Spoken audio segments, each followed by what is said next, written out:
Hello friends, அடுப்பாங்கரை நம்ம வீட்டு சமையலில் இன்றைக்கி பிரியாணி செய்யலாம், வாங்க பார்க்கலாம்.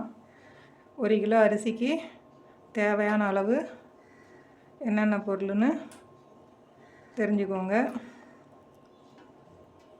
1 கிலோவுக்கு ஒரு 200 கிராம் ஆயில் ஊற்றிக்கோங்க. 50 ml நெய் சேர்த்துக்கோங்க.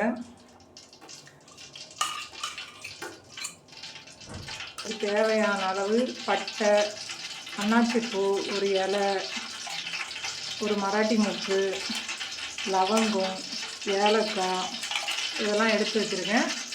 இதை நம்ம சேர்த்துக்க போகிறோம்.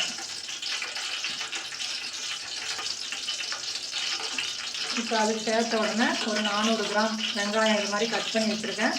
இதை சேர்த்துக்கிறோம்.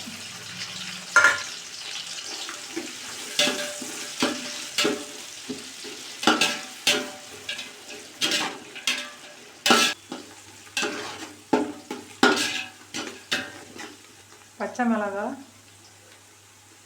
இது மாதிரி கீறி வச்சு சேர்த்துக்கோங்க. இந்த ஃப்ளேவர் வந்து நல்லா கிடைக்கும். பச்சை மிளகாய் ஃப்ளேவர் நல்லா மணமாக இருக்கும்.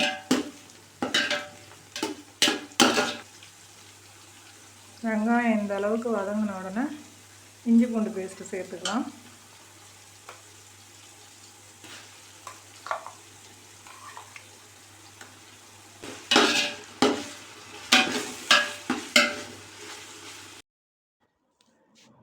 இஞ்சி பூண்டு நல்லா பச்சை வாசனை போகிற அளவுக்கு வதக்கிக்கோங்க. நல்லா மணமாக வரும்போது ஒரு கைப்பிடி அளவு புதினா கொத்தமல்லி சேர்த்து நல்லா வதக்கி விடுங்க. புதினா கொத்தமல்லி வதங்கினா தக்காளி சேர்த்துக்கலாம். நம்ம வெங்காயம் எந்த அளவுக்கு போட்டோமோ அதே அளவு தக்காளி சேர்த்துக்கோங்க. 400 கிராம் வெங்காயம், 400 கிராம் தக்காளி. தக்காளி சேர்த்த உடனே பிரியாணிக்கு தேவையான அளவு உப்பு சேர்த்துக்கலாம்.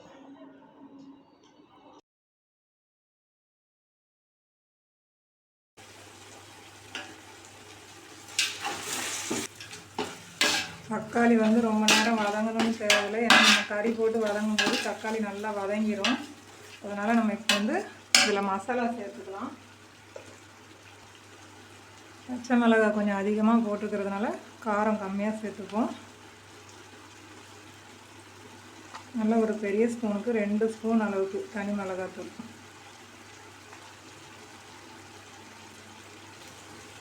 கொஞ்சம் கரம் மசாலா,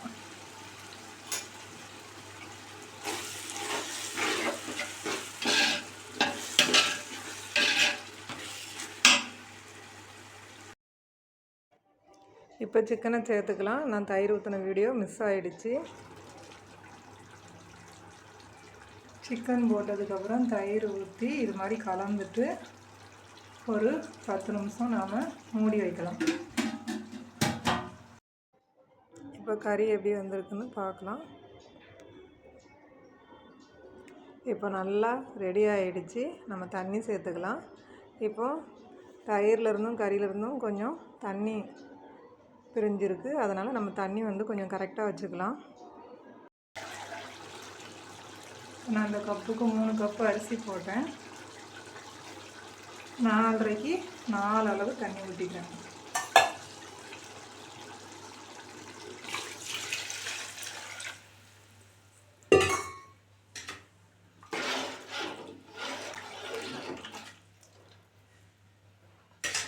இந்த ஒரு எலுமிச்சம்பழம் புளிஞ்சு வச்சுருக்கேன். இதையும் சேர்த்துக்கிறேன்.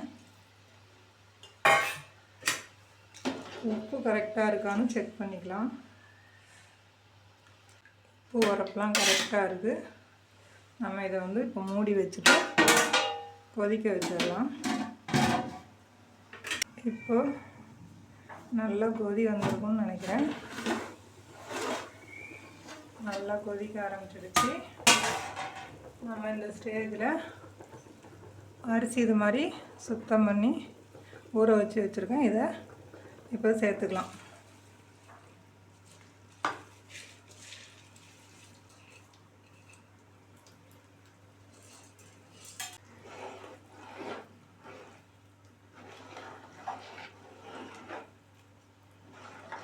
இதை பொறுமையாக அப்படியே கலந்து விட்டுட்டு மூடி வச்சிடலாம்.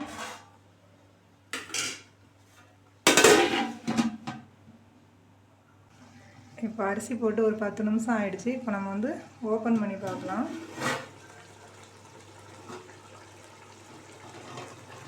நல்லா சாதம் கறி எல்லாம் ஒன்றா இதுவாகி லைட்டாக தான் தண்ணி இருக்குது.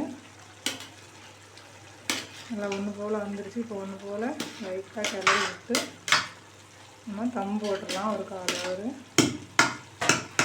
அடுத்து ஒரு 5 நிமிஷம் சிம்மில் வச்சுட்டு அதுக்கப்புறம் ஆஃப் பண்ணிடுங்க. ஆஃப் பண்ணிவிட்டு அதுக்கப்புறம் ஒரு 1/4 ஹவர் தம் போட்டுருங்க.